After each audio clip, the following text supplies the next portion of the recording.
1993, IHSS was funded through a combination of state, federal, and social services block grant funds and county funds. So there was a lot more general fund that supported IHSS. And then in 93, they decided to put it onto Medicaid. So what is happening at the federal level regarding home and community-based services? There are two sort of major trends that are going on, and I want you to know about these just so that you get some ideas about how you can participate so that you're informed. One is healthcare reform, and we hear a lot about that in the news, and it's a moving target. It's hard to know what's going to happen with that, and the news makes it sound very sensational. You know, you watch CNN and you watch Fox, and they're, oh, it's not going to happen, it's going to happen. Kennedy died, what are we going to do? And that's, you should know what's out there, you should know what's going on, because I firmly believe that, and at the federal level, they're calling it long-term care. They're calling home and community-based services long-term care. And I believe it needs to be a fundamental component of healthcare reform at the federal level. The other thing that's part of healthcare reform at the federal level is the CLASS Act. I don't know, how many of you have heard of the CLASS Act? Okay, a few, good. Well, if I missed something, please jump up, speak up. Before that, it was called MICASA. Has anybody heard of MICASA? A couple people? Okay. Well, so clearly we have good publicity related to the federal initiatives. There are about 4 different healthcare proposals that are moving forward. Some that have been approved by the Senate, some that have been approved by the House. Now you know they're trying to come to a compromise that everybody can agree on. And that's one of the reasons why the election of the senator from Massachusetts was so critical, because the Senate has a lot more control over what gets passed and what doesn't get passed. It's also interesting that the majority of senators are millionaires. Yeah.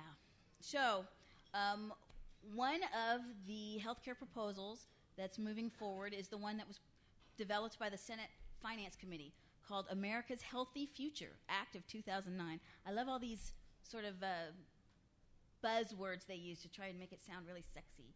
America's Healthy Future. So America's Healthy Future has some ideas about how to handle long-term care, although what you may notice is that they're all sort of short-term. They're all 5-year plans, and then they don't really talk about what will happen after 5 years. And so I think if this is the proposal that moves forward, we need to make sure that there's a commitment to long-term care, not just for 5 years, but forever. So they're talking about the Money Follows the Person Rebalancing Demonstration Program, which have been federal grants that different states have gotten to try and encourage states to move people from institutions like nursing homes into the community and to get them to rebalance their money so that they're not spending all of their money on nursing homes. They want to provide states that work on these reforms some extra incentives, some extra cash to make it sexier for them to do it. And they want to establish the community first choice option in Medicaid so that, because, you know, I think some of you, have any of you heard about the institutional bias in Medicaid? Okay, cool. I don't want to be using language that people don't recognize, but what we're talking about is the fact that it's much, much easier to get the care and services that you need in a nursing home.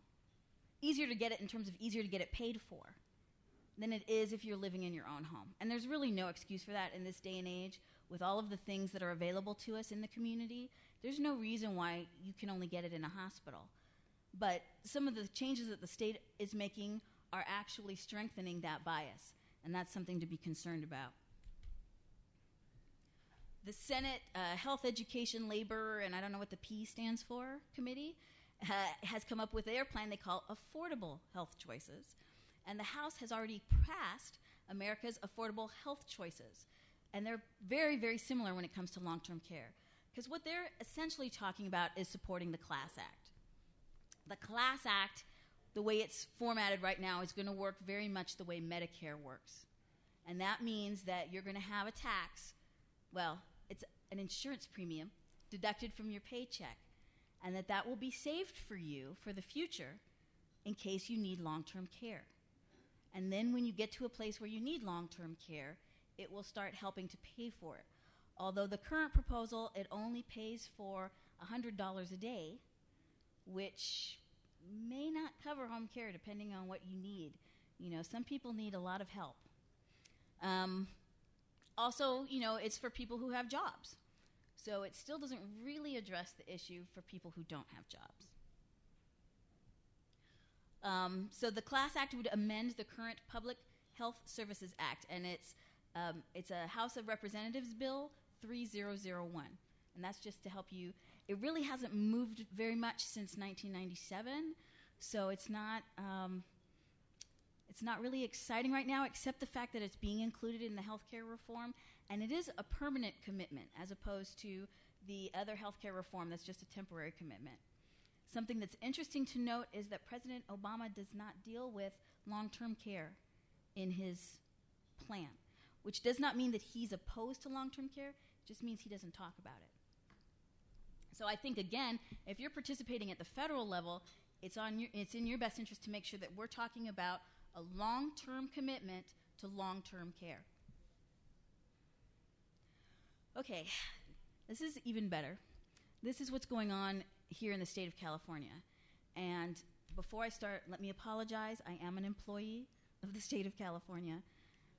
There are a lot of us, there are a lot of good people working for the state that are very unhappy about what's going on. And it's very hard to work on this.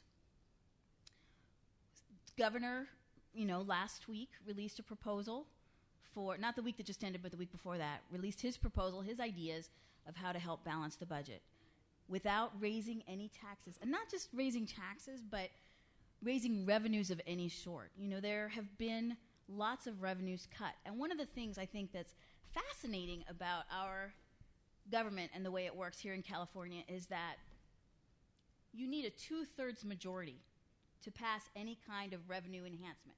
Anything that's going to bring more money in, 66% of those legislators have to all agree.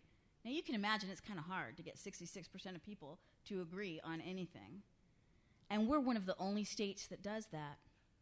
But if you want to get rid of revenue, let's say you want to take away luxury tax, or what they did last year with the Budget Act, you want to get rid of some corporate taxes. You only need a simple majority. You only need 51% of the people to agree on that one. And if it happens at the last minute because the budget hasn't been signed for 2 months, there aren't any hearings, there aren't any discussions. It's not part of the public process, the due process that all of us are supposed to have as American citizens. I think this is wrong, and I think that this is something, you all are probably going to be working immediately on the IHSS issues and the issues that affect your constituents, but if you wanted to work on something else that was powerful, you might work on revising the state constitution. So the governor is proposing to cut IHSS worker wages and benefits down to minimum wage. And we know that that's going to hurt us in so many ways, because it's going to hurt the workers, it's going to hurt their families, it's going to hurt the economy. It's going to hurt us because our workers will find something to do that pays them more so they can feed their families. They want to limit benefits. They're talking about limit IHSS services, and this is a current thing, to service exclusively for people with a functional index score of 4.0. This would reduce the IHSS caseload by 87%. And a functional index score is not a really good representation about how much help you need, because a functional index score doesn't look at mental capacity. It doesn't look at people with Alzheimer's and dementia. Functional index score doesn't deal with some of the